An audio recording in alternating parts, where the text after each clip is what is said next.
होइन त्यो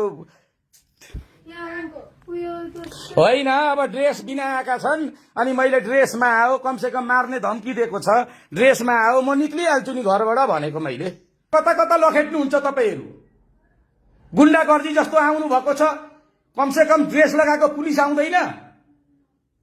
पक्राउ पुर्जी गर्न पक्राउ पुर्जी देखाउँछ के को लागि हो तपाईहरुले के मजाक सम्झेको छ यो देशलाई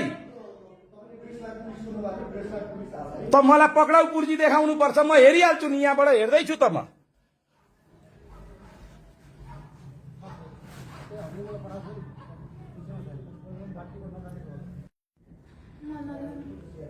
ल दाजुभाइ दिदीबहिनीहरु हैन मलाई जुन झापा बासिन्दालाई चाहिँ यो गरौ त्यो गरौ भनेर चाहिँ जुन प्रकारले झापाबाट आएको थियो अब यहाँ अब हामी पुलिस हौं भन्छन् अनि यहाँ आएका छन् घरमा बच्चा छन् घरमा छोरा छोरीहरुको जाँच हुँदैछ मलाई फोन गरेर बोलाउँदा पुलिसले त फोन गरिहाल्छ नि मेरो नम्बर छँदैछ पुलिससँग मेरो घरमा आएर बदनाम गर्ने कुरा त आउँदैन नि महाराजगञ्जको डीएसपी साहबलाई चिनेकै छ असै साहबलाई चिनेकै छ म फुर्र गइहाल्थे नि मेरो घरमा होइन यसरी हुँदैन दाजु है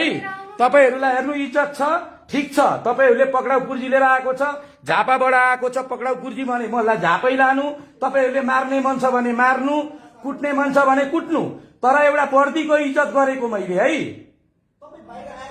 त म किन बाहिर आउने भनेको मलाई त सुरक्षा थ्रेड छ मलाई मार्ने धम्की दिएको छ मेरो लागि 65 लाख रुपैयाँ उठाएको छ भनेको छ होइन मैले हेरिसके मैले मान्छे देखिसके जुन पत्रकारले मलाई फोन गरेको त्यो पुलिस म 2-3 जना मान्छे लिएर आउँछु भनेर त्यो पत्रकार पनि आएको छ जनक भन्ने पत्रकार पोर पनि इदरले नि मलाई पक्राका हुन् त्यो एकछिन सबैको राम्रो होइन छोरी एक सेकेन्ड छोरी एक सेकेन्ड यस्तो तपाईहरुले महाराजगञ्जको चौकीको पुलिससँग त होला नि त तपाईहरुको कोर्डिनेट तपाईहरुले बोलाउनै पर्दैन म आफै आज गइहाल्छु नि तल असै साहब म चिन्छु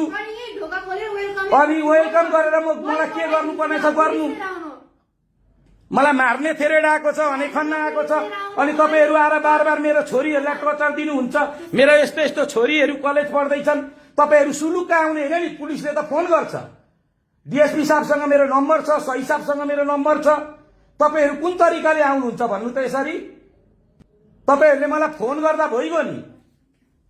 म आइहाल्छु म निक्लिहाल्छु ढोका तोड्दिन्छु यो गर्दिन्छु हामीलाई के गर्नु छ गर्दा हुन्छ घण्टेको सरकार आएको छ के गर्छौ गर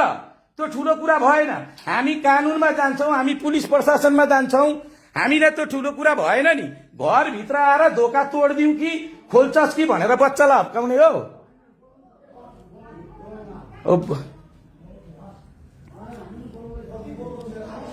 म पुलिस देख्ने मेरो सही साहब म चिनेको छु सही साहब आउने बित्तिकै म निक्लिहाल्छु नि